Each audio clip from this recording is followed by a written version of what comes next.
Good afternoon. We are returning to, conduct a briefing session for December 7th, but this is the first briefing for our December 21st, 2023 meeting. And we have no discussion items for today. So we're ready to talk about the items. We'll just highlight the items that we will brief completely next week on the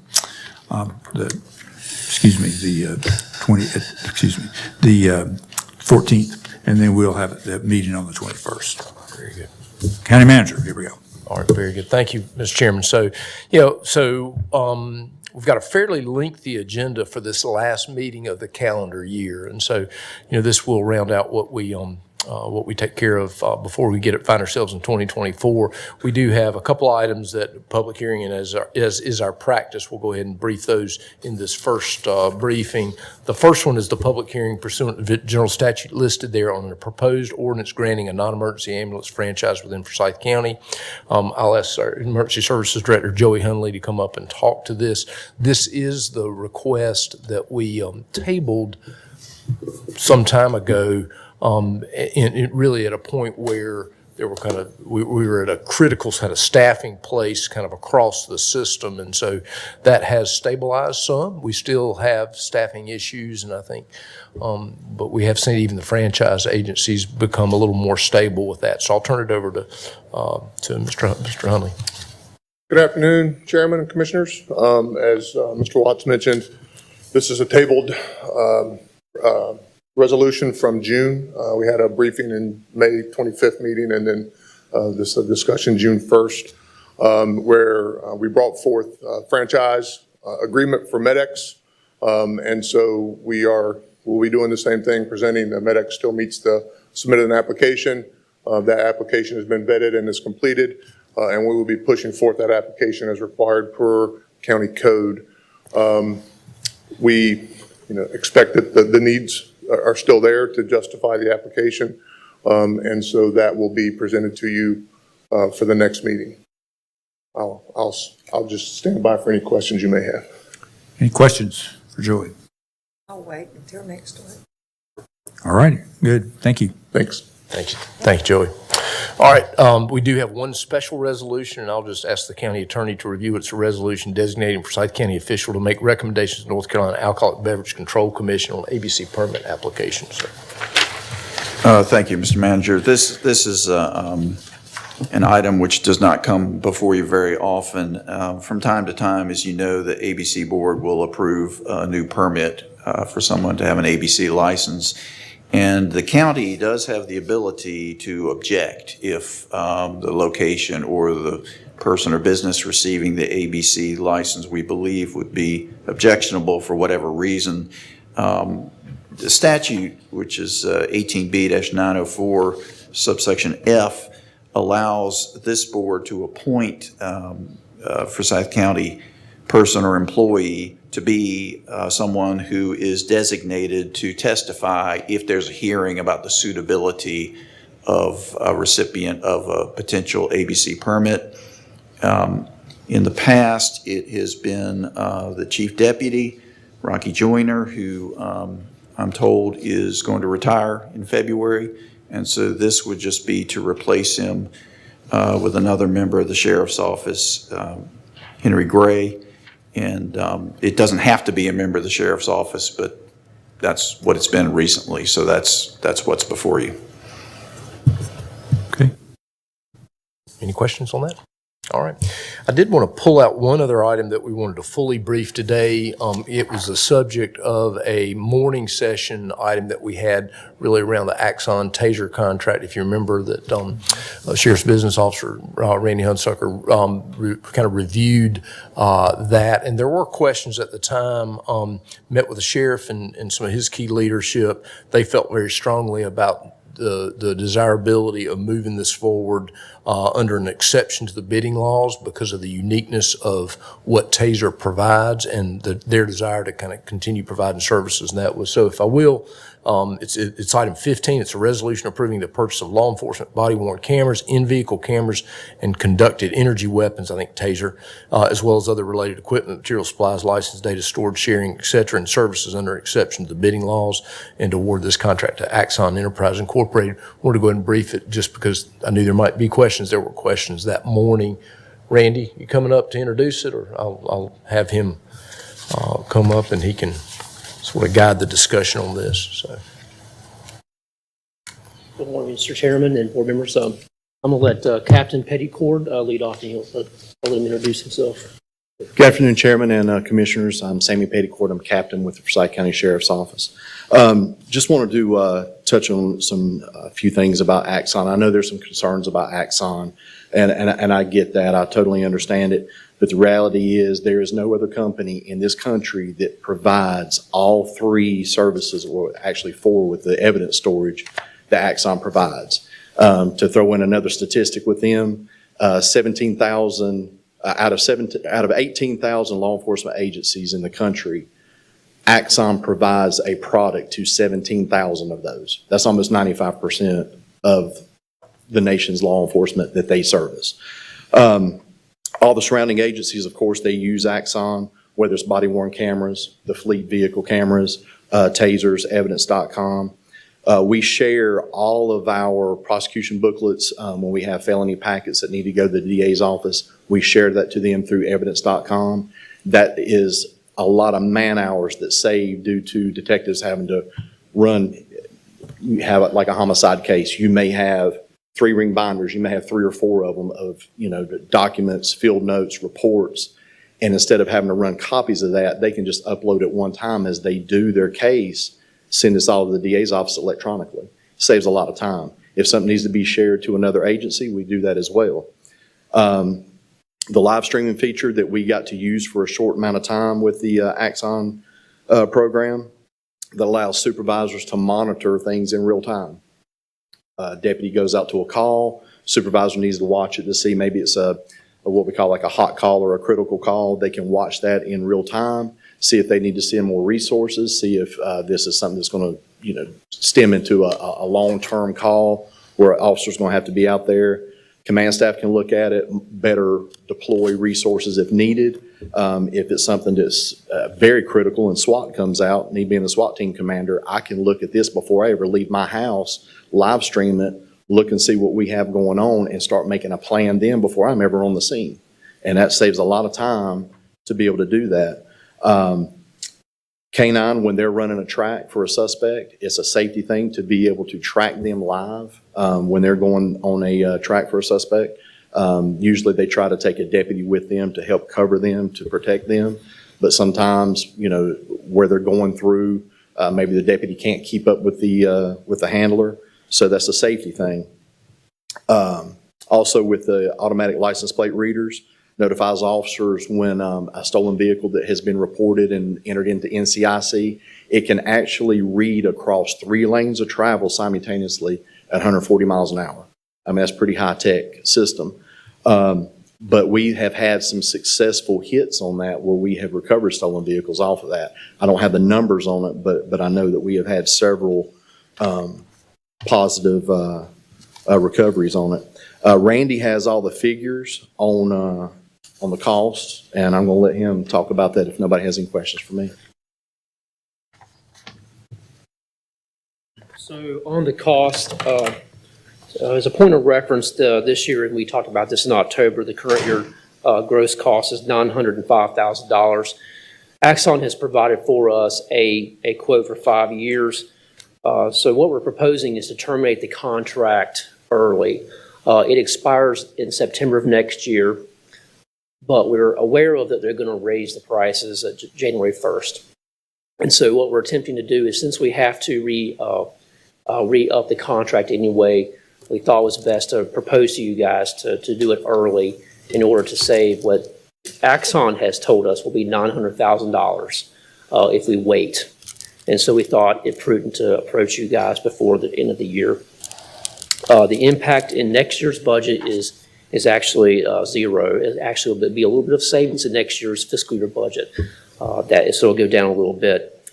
In the fiscal year 25, 26, so that's 2 years out, it would increase a little over $300,000 gross. Some of that can be charged back to the municipalities in the school system, $1.2 million. But then it remains flat after that for the remaining of the term.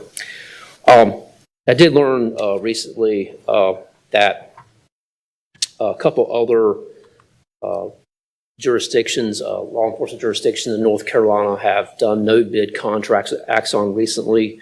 Those are Gaston County Sheriff's Office, Gastonia PD, Wilmington Police Department, Fayetteville Police Department, New Hanover County Sheriff's Office, Hickory PD, and the Cabarrus County Sheriff's Office. We've also looked at piggybacking off some contracts. We couldn't find anything recent. The most recent one is in Charlotte, and we discussed that in October. They did bid that out and awarded to Axon. All of the prices they have quoted us match or are less than Charlotte's. The second most recent is the University of Nebraska did an RFP in January 2022, which is also over 12 months old, so we can't piggyback off that. But again, they awarded it to Axon. They did have Digital Ally, Utility, and Panasonic bid on that, but they awarded it to Axon. But we can't piggyback off that either, even though the prices that we're quoting to you today are match or less than. And then there's Sourcewell, which is the state of Minnesota. They're a service cooperative. Axon was awarded that agreement in 2019 was when it was bid out. And again, the prices that we have here are less than or match what they have. So we feel confident about the prices.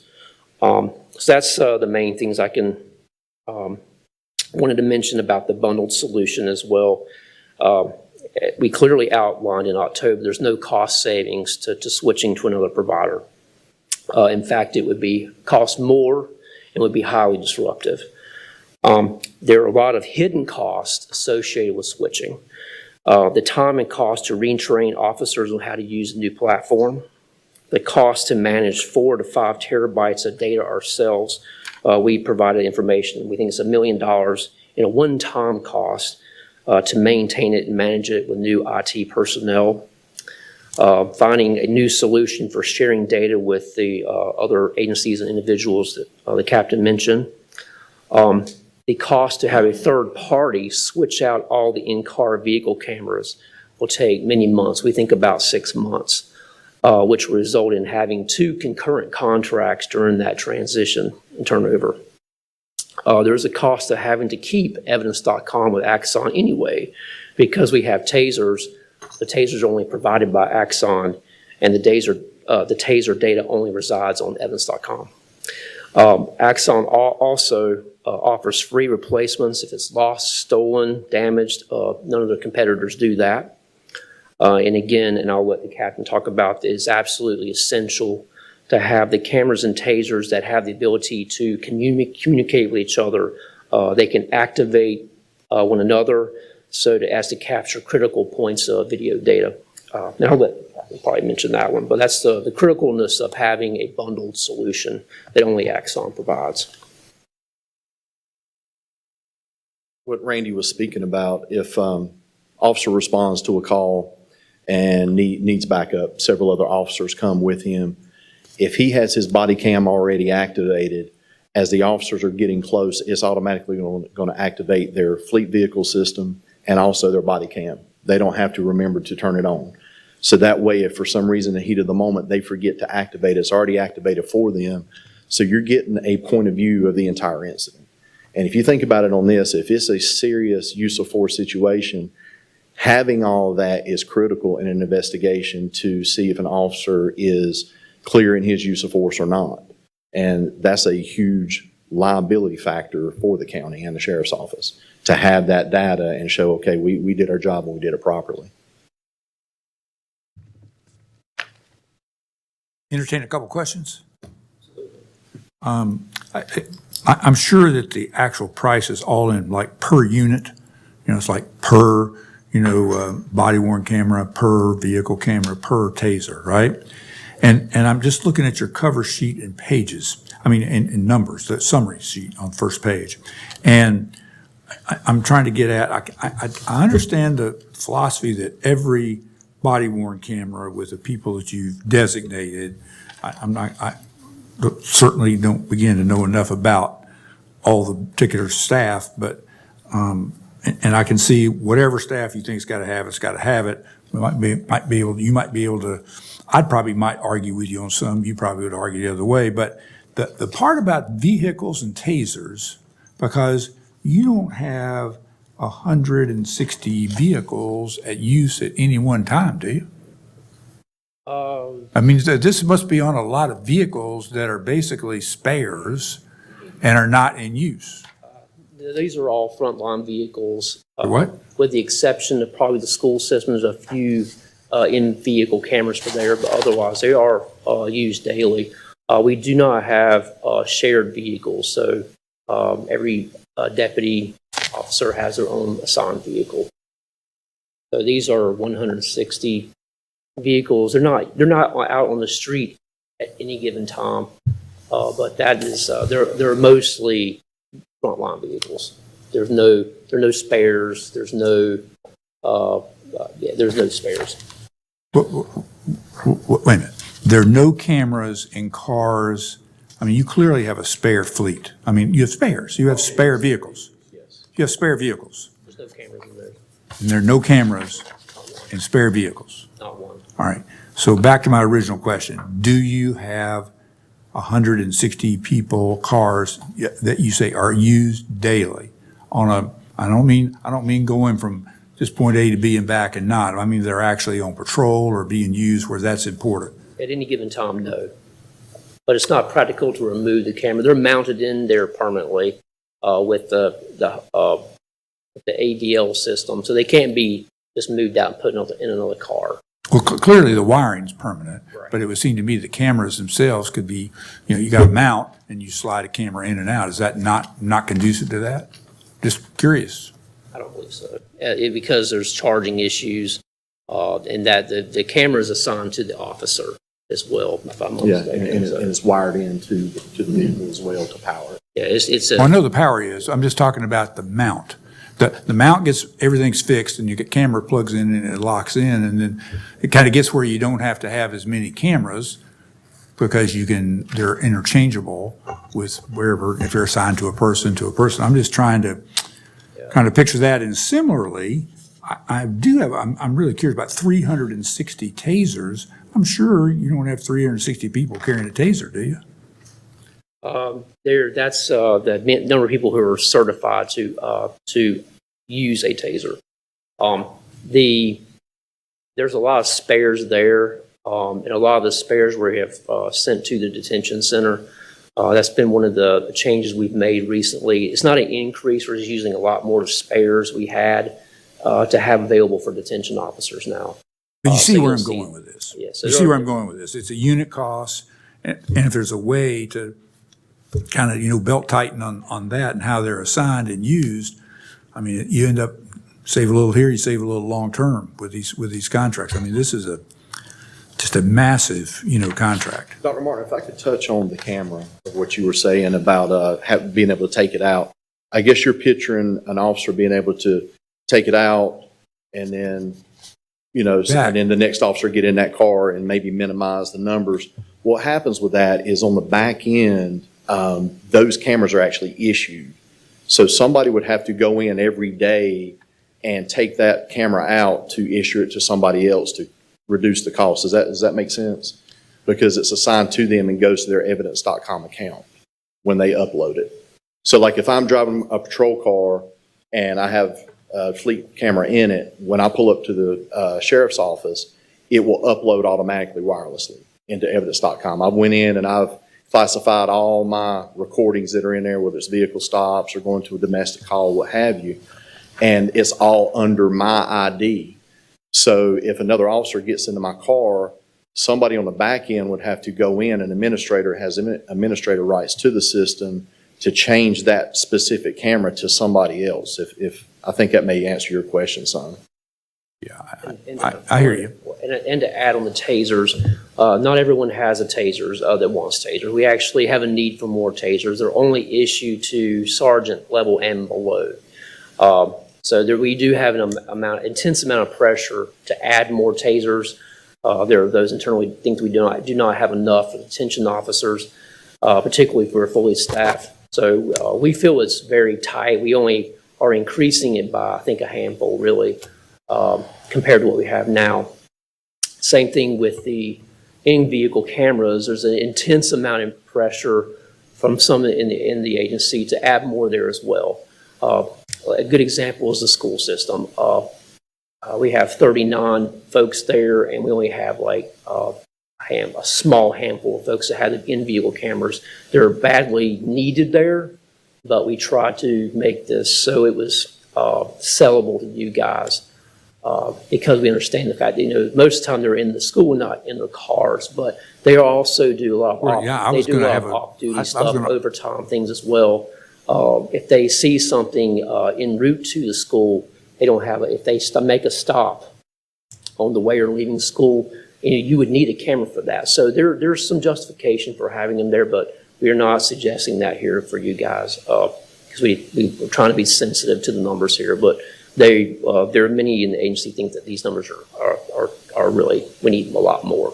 But So, this may be an yeah. uneducated question, which probably many of mine are in this arena, but is it accurate to say that sort of as the technology developed, the first thing that happened was cameras in cars was probably first, historically? Yes, sir. Yes, sir. You're And that was capturing wherever the car was and so forth. Then when body-worn cameras entered the scene, understand why, you get all kinds of other, obviously of value, but does it make any sense? And then think about it. You got an officer in the car, you got two cameras working. So I can make an argument that why is the car camera needed when you're wearing a body-worn camera? Good question, sir. So originally, when we went to Axon with the body cameras, they were mounted either on a set of clear lens safety glasses, mounted to the side, or on a lapel. So what we found is if officers got in a foot chase, got in a tussle with a suspect trying to take him into custody, those cameras were getting knocked off. So Axon doesn't even make those anymore. What they did with their newest one, they call it the Body Worn 3. So it's a box about this big that clips on the center of the chest. So that's good being out, but when you're inside a vehicle, all you see is the steering wheel, unfortunately. If we still had the old ones that aren't made anymore that were mounted here, then you could do away with a fleet camera and be able to see what's going on. If you have a person you're stopping for suspicion of a DWI, or if it's a vehicle chase and we're wanting to see how the suspect was driving, if he threw anything out the window, evidence of a crime, how the officer's driving, because we review all of our pursuits based upon how the officers are driving to see if we need to change our training policy and what have you. So you're not going to capture that with a new body-worn camera anymore, because all you're going to see is the steering wheel and the hand moving. You won't be able So to see. on the list, on your list, you've got two body-worn cameras on a bunch of people. What? Yes, and the reason is because, so the battery life may not last a whole shift. So what the officer will do as they're going through their shift, they're classifying each call, and then if the battery gets low, they'll go to the office, they'll dock that one, get the other one, put it on, and then go back out without having to waste time, upload, and sit there for hours waiting for it to upload or to charge up. And also, if it does last the shift, they dock it, they take the other one home with them and go as that one's uploading and charging. That's a standard thing with Axon. It seems like battery technology would get good enough that. You would think, but it's just like with drones. Sometimes Is there a way of communicating back? I mean, you're close, assuming, my conversation with the sheriff was, and this is true, I mean, this organization is as advanced technologically as any sheriff's department in the state of North Carolina. Is that fair? Yes. And that's true. I mean, you add this kind of technology on top of drone technology. So from a policy perspective to the board, that's where we've been, and this action would kind of keep us there. Now, I would hope, and I think the sheriff and Randy and Captain Petticourt, what I would have hoped happened, because I hated this 5 years ago. And 5 years ago, there really wasn't any competitor, and it was just aggravating. And you saw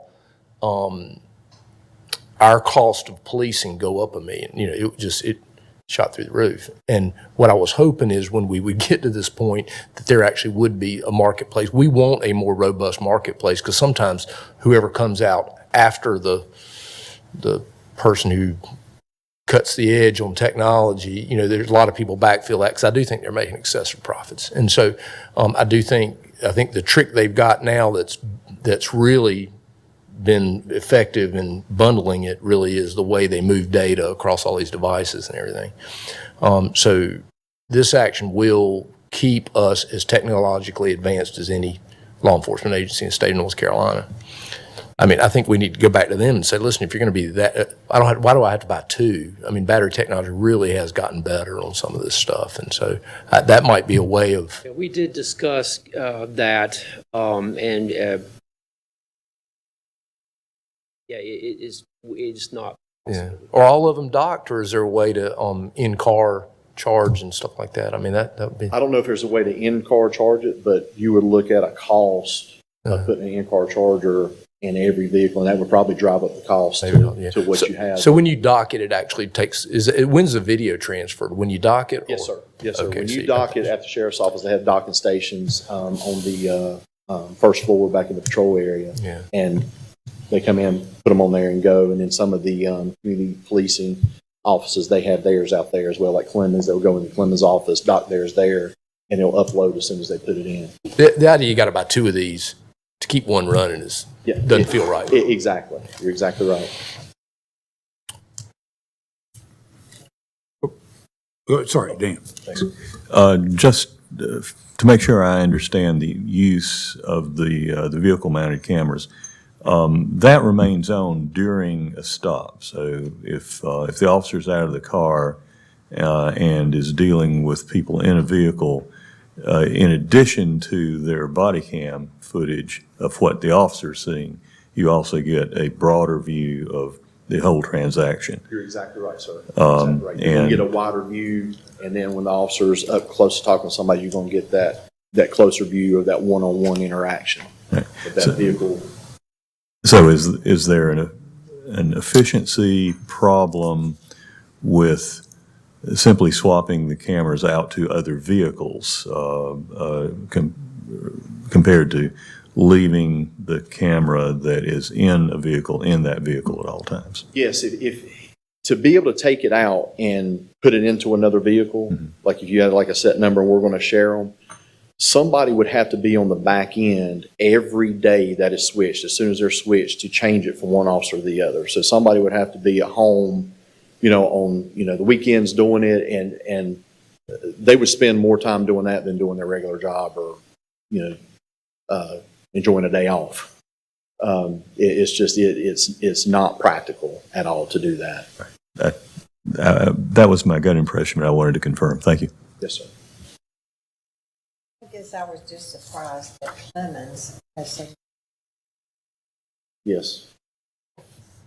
They've increased that's the community policing side of things. And they need more net. Yeah. That's what they have asked for that for, if I'm not mistaken, for several years to be able to get some extra personnel. Yeah, and they will pay their portion of this contract through the. But so that 30 body-worn cameras in Clemens represents 2 per person? Oh, that's. Yeah, that's what I. This really yeah, was- this issue of 2 per, is that standard operating procedure everywhere? People have 2 cameras? Yes, sir.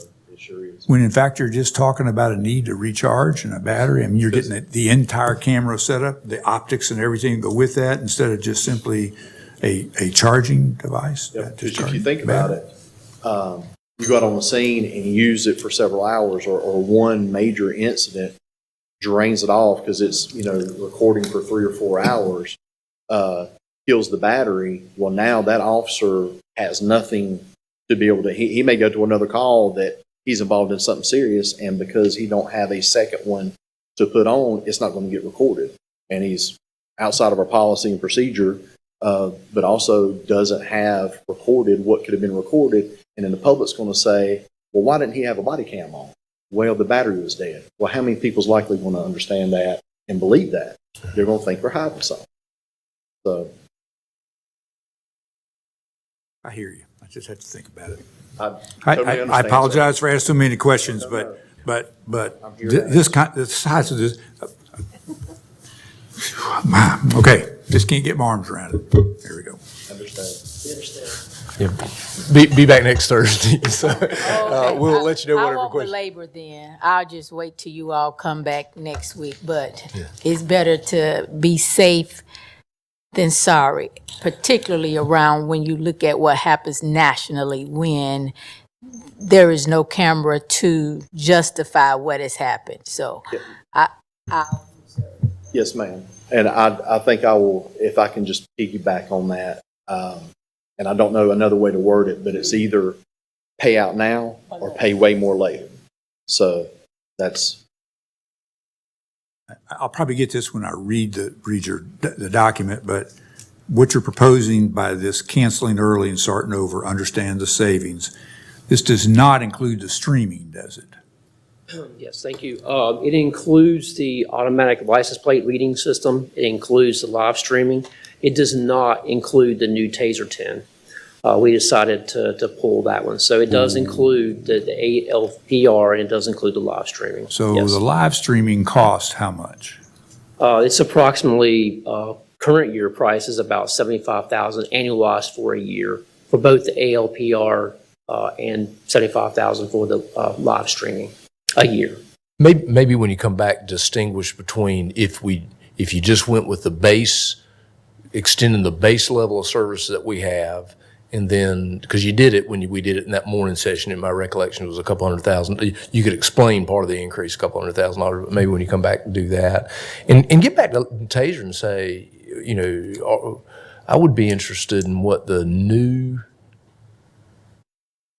battery, when you buy a new body-worn camera unit, what the battery expectations of those are.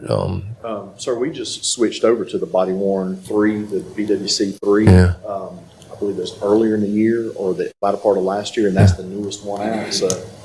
And they still know don't. that- Yeah, I don't know that battery technology has changed in that length of time. 'Cause if I'm not Study on mistaken, that a little we were bit, one of yeah. the first agencies to get the body-worn 3s, at least on the eastern part of the United States. Yeah, well, they may be improving the camera technology, not the battery technology. And what I guess the other question is, are the batteries in those units proprietary to TASER? Do you got to buy the battery units from TASER? It's no replacement battery, it's an internal battery, and That company has figured out how to lock you down better than anybody I have ever met in my life. It's absolutely, well, they're on to something. If they got 95% of the market, well, that's because there's nothing else. I mean, they've been very effective at that. And that works in the short term. That is not a good long-term business strategy, I don't think. Because somebody I'm sure will come along one day if they got enough money. I am waiting for that day. That's a good day. Because, I mean, this is not none of this is rocket science anymore. This is all moving data around, the cameras. Yeah, it's just, anyway. We'll see you next week. Thank y'all very much. All right, thank you. I felt like that was the right thing to do, is go ahead and get this one out there, so I appreciate that, a little bit of time with that. I'll just very quickly run through the other items that we're working on trying to finalize for this agenda. You've got the routine budget ordinance amendment we do for Forsyth Tech Community College. We always don't really finalize those adjustments to the 30-some-odd positions that are kind of essentially locally funded at the community college for the maintenance-type facility and so positions. So that's the budget amendment to do that. You've got an amendment to the school's capital project ordinance for Brunson's elementary school replacement project. We'll make sure we have some folks from the schools there. That is a very expensive project that will get a lot of scrutiny, I would imagine. And can they bring some details, like how much they've spent for design services, for example, how much they spent on the site, development they've already spent? I'm kind of curious about all the pieces of what that, not just the whatever it is, 3-4 million, what does that break down into? Okay. What's been committed as of right? Environmental, consulting, work, et cetera, what that all looks like. And my understanding from our meeting this week was that they've actually not bid it yet, so they're still, their project budget is a engineer estimate or cost estimate for construction, so they're not there yet, even though a lot of work's been done on that site, obviously. So are they at a place to where they could sell this land and go somewhere else? I'd probably defer to the chairman. He heard it better than I did. I don't, Well, I don't, that's why we didn't have that. We didn't have what I just asked for the last time. The county manager and I actually had a meeting with some school staff, and that level of detail was not a part of it. And that particular question has not been entertained by the school staff at this point. And that's kind of what I'm kind of driving at and getting at. Okay. All right. I will say, just add to Vice Chair Wizenhut's question, based on my time on the school board, there was a relentless search for land for Brunson, and Darrell and his team came back over and over, just nothing available. And then we went down the quote-unquote rabbit hole of on Patterson and it being a brownfield site, and the staff at Brunson came and were strong advocates of it going on that brownfield site, which is ultimately how we sort of reconcile where we would try to, look at putting the school there if everything worked out with the discovery of the brownfield site. So that's my recollection of why we have not tried to find additional or another site, because according to Darrell's team, there was just nothing available. Maybe that has changed now. That'd be helpful. Thank you. And if you think of anything else we need to ask them, just send me an email. I'll make sure and get that to them.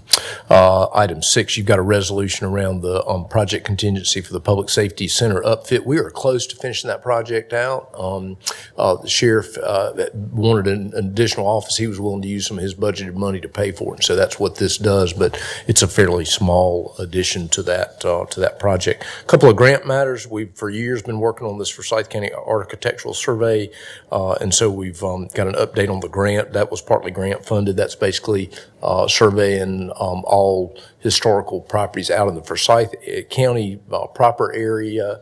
The towns actually have participated in it, and obviously the Winston-Salem finished theirs a number of years ago, so we're still working on that. It's a multi-year project. You've got an application to the North Carolina Housing Finance Agency for urgent repair funding to move some work in community and economic development forward. Under contracts, you've got right many contracts trying to get finished up. You got an interlocal agreement with North Carolina Department of Public Safety for mutual aid. That's actually the kind of the standard mutual aid, emergency management mutual aid agreement. You've got an agreement with the schools for medically fragile and special needs children. That's just pretty routine. You've got an amendment to Vanguard, professional staffing at DSS. It's a temp staffing, very kind of a specific temp staffing agreement. You've got a resolution between Forsyth County and the Resource Company, also for some temp staff in Department of Social Services. You've got an agreement to provide additional software license for the iReception application there in Social Services. You've got a truck that is that's actually one of the the 09 fire trucks that if you remember, they try to push off a cost increase to us. I think this is the one coming back on that. Isn't that right, Damon? I think that's right. Yeah. I'll need to look at that again. I don't know if that's the same vehicle. Okay. I thought it was. We'll see. Then we got the Axon agreement we just talked about. You got 3 agreements for medication-assisted treatment in jail services. And so you'll learn a little bit about that. But that's for those behavioral health units in the detention center. You've got a lease agreement between Forsyth County and a company called WEAE LLC. As you know, Second Harvest Food Bank and the Trad Community Kitchen operated the Manor House for For a while, they came back to us and said that they did not want to continue that. We've actually done a lot of work, and Chris Wheel's done a great job at kind of pushing that out and found a company that's interested in picking up the Manor House for us. And so we're excited to bring that to you. You got the roof for the Bridges Juvenile Crisis and Assessment Center. That's the old youth detention facility we leased to the state for $1 to run an assessment center program there, and we're responsible for part of those facilities, and so this is us honoring that. Lease agreement with the town of Kernersville will likely come back, and Ashley predicted that, and so she put that on here. You've got an award contract for an on-site fleet-related inventory management service. Scott Angel and Kirby and Steve Brenniger have been working on a cost savings kind of approach around buying parts, and so I think this is pretty innovative. And if the schools kind of come into us with us, they would also benefit from this. You got a Ford Transit 350 van. It's actually a specialized kind of van to move inmates around. It's actually got separate places where you could actually move women and men in one unit and do that, which is actually a pretty significant cost savings kind of approach. You've got a contract with Overdrive for the Library Digital Consortium. We did bid out benefits and consulting services, and so we're going to bring you back a recommendation on that. And then the system that you let us move into a number of years ago for agenda management services, which really has proved a lifesaver. I'm not sure we could do what we do today. That is our external facing agenda as we publish and all that. That contract's coming due. You have a number of appointments that will be coming to you. Those probably close They close on Monday, December 11th. December 11th. So take a look at those. And if you know folks who would serve on that, that would be great. We always take action to extend the 2024 tax listing period to mid-February, which is something we can do, and that's important. And then you've got a couple of reports, but a lot of business items as we close out FY20 or calendar year 23. That's it. We do have, I think, somebody from Senator Tillis's office is going to be coming in around noontime next week. And Ashley Perkinson. Yeah, and so our legislative services staff person, Ashley Perkinson, she wanted to come up here before year end and actually get you to start thinking a little bit about legislative items for the short session, and so be thinking about that. But she'll be here, from 11 on into the meeting time, and so but she'd like to just sit down with you a moment and just chat and talk about any things that we need to push through on that. Ashley Perkinson, pardon me? He mentioned two things. Yeah, two things. The first one Senator was- Tillis and Ashley is, Perkinson's separate. She's our lobbyist, and then. Yeah. He's a staffer for Senator Tillis. He's fairly new, and he just wanted to meet you. He is the regional staffer for our area. I would like to take just a moment to say happy birthday to Commissioner Plow. 85 years young. That's right. Well, and I hope you're as enthusiastic 15 years from now when I turn 100, so. Will be. Might not be around. Who knows? But if I am, I'll. All right. No further business. Stand adjourned.